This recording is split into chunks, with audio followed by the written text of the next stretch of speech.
All right, let's talk about a name you probably see all the time, maybe on your light bulbs, definitely on your power bill. James Watt.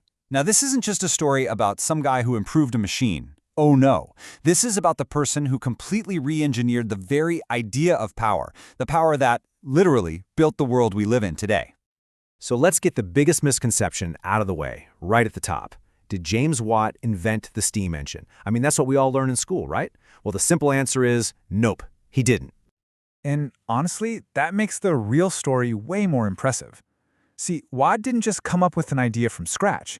He took this clunky, barely working machine that already existed, and with this incredible flash of insight, turned it into the absolute engine of the Industrial Revolution. Okay, to really get what Watt accomplished, you have to picture the world he was in. We're talking the early 1700s, and the world was hungry, desperate for power, and there was really only one option on the table, and it was a giant, clunky, and seriously flawed piece of machinery. Yeah, for more than half a century before Watt even entered the scene, the big thing was the Newcomen steam engine. Don't get me wrong, for its time it was a huge deal, but it had this one massive energy-sucking problem. So check this out. On one side, they called it the miner's friend. Why? Because it was the only machine strong enough to pump water out of flooded coal mines, which was a make-or-break problem back then. But on the other side, it had a less flattering nickname, the coal eater. And here's why. To work, it had to create a vacuum. It did this by spraying cold water right into the main hot cylinder. Now you can probably see the issue here. That giant metal cylinder would get cold, and then you'd have to burn a ton of coal to heat it right back up again. For every single piston stroke. It was just ridiculously wasteful. The only reason it even made sense was if you plopped it right at the entrance of a coal mine, where, the fuel was literally free for the taking. And this is where our guy, James Watt, steps in. Now, the key thing to remember is that Watt wasn't your typical engineer of the day, a blacksmith type. Nope, he was a maker of scientific instruments. He built things that required incredible precision. And that background, well, it gave him a totally different lens to look at this problem through, a lens that would change everything. You can see from his early life, Watt's whole world was about precision. He wasn't about brute force. He was about getting things exactly right. He went through this insane, fast-tracked apprenticeship in London, basically cramming years of training into one, which just sharpened his skills to a razor's edge. So when the University of Glasgow hands him their little model of a Newcomen engine in 1763 and says, "Hey, can you fix this thing?"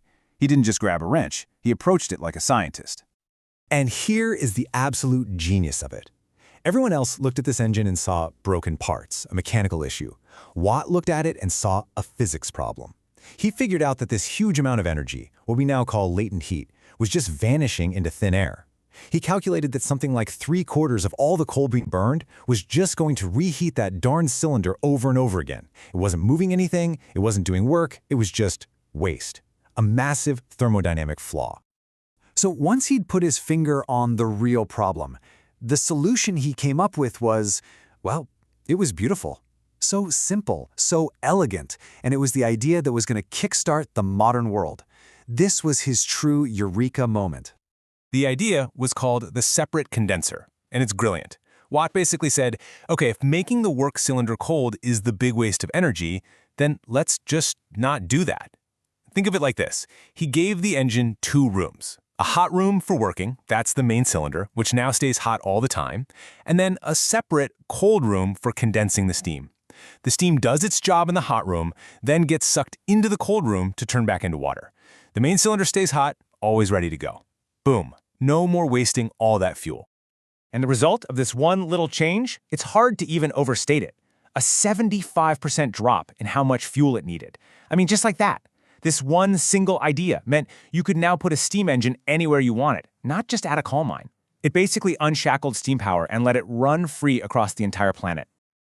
Okay, but here's the thing. Having a brilliant invention is one thing. Actually changing the world with it, that's a whole other ballgame. And to do that, Watt needed two things he just didn't have: a ton of money and a knack for business.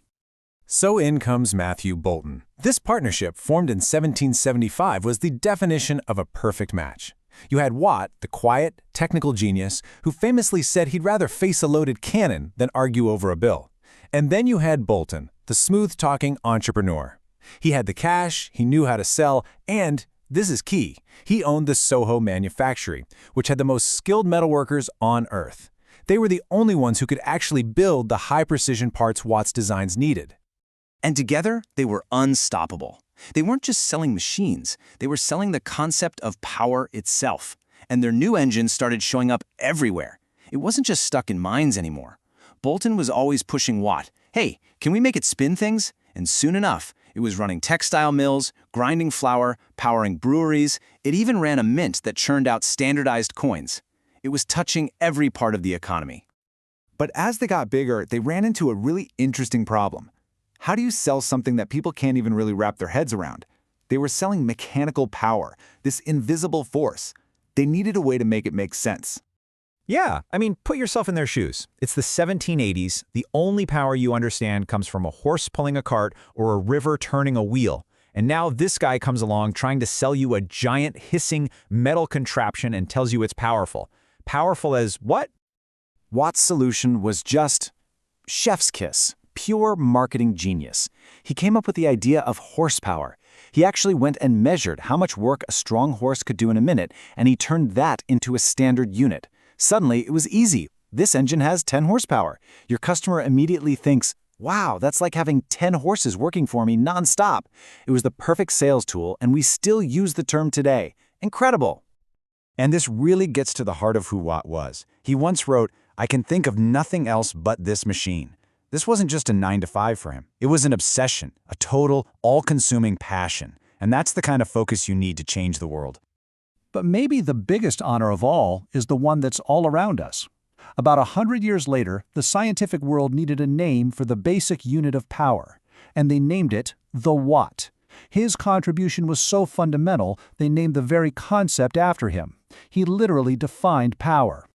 So when you step back and look at everything, Watt's legacy is just huge. It's powerful, and as we've learned over the centuries, it's also really, really complicated.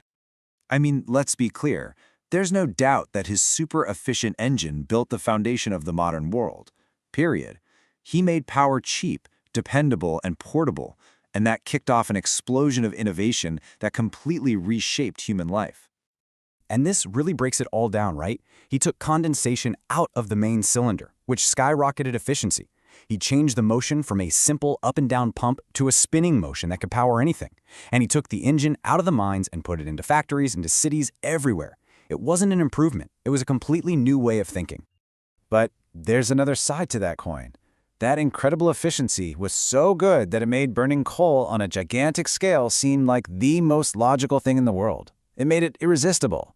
He unlocked the age of fossil fuels, and in doing so, he kicked off a chain reaction that we are still dealing with today. And that really leaves us with a huge question, doesn't it? Watt's story isn't just history, it's a cautionary tale for right now. It makes you wonder, as we're busy creating our own world-changing technologies today, are we thinking hard enough about the unintended consequences?